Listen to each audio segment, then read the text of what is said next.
It's the weekend and it's our All-American episode, complete with presidential executive orders, what's more American than Russian hackers, and baseball.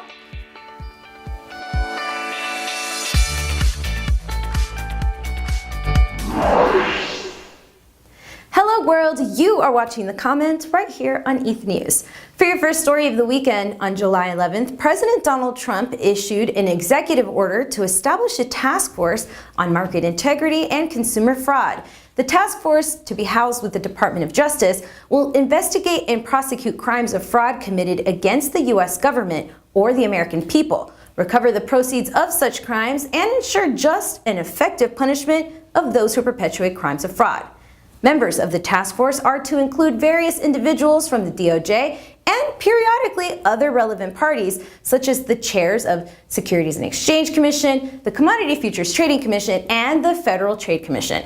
The effort will focus on various fraud cases, including but not limited to those that relate to financial markets, consumers, and the government.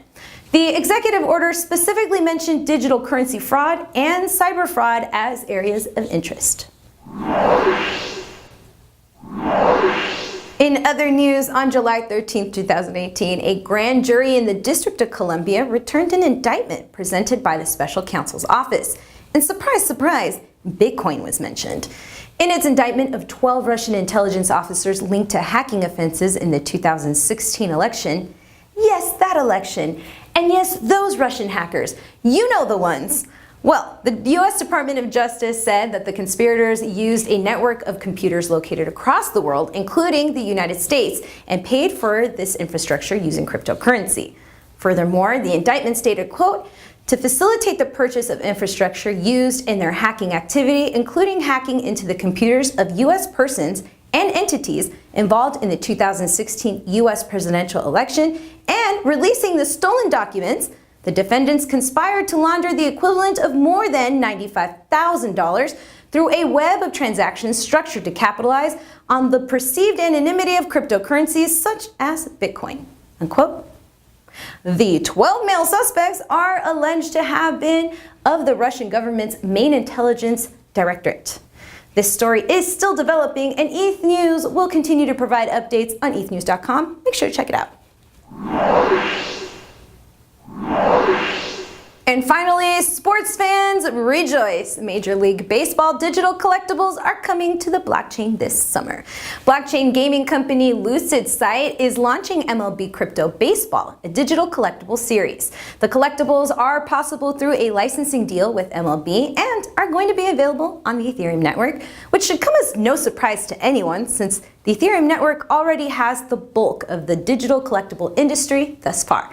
But what will come as a shock are recent statements made by Kenny Gersh, MLB's Executive VP of Gaming and New Business Ventures. Gersh stated, quote, we talked a long time ago about Bitcoin and whether we should accept it as payment for MLB.TV and some of our other products, and we opted not to. At the end of the day, we decided that isn't our business. We're not into the speculation business. We're in the business of delivering baseball to fans. So this game is a more interesting intersection of blockchain technology and what we do, unquote.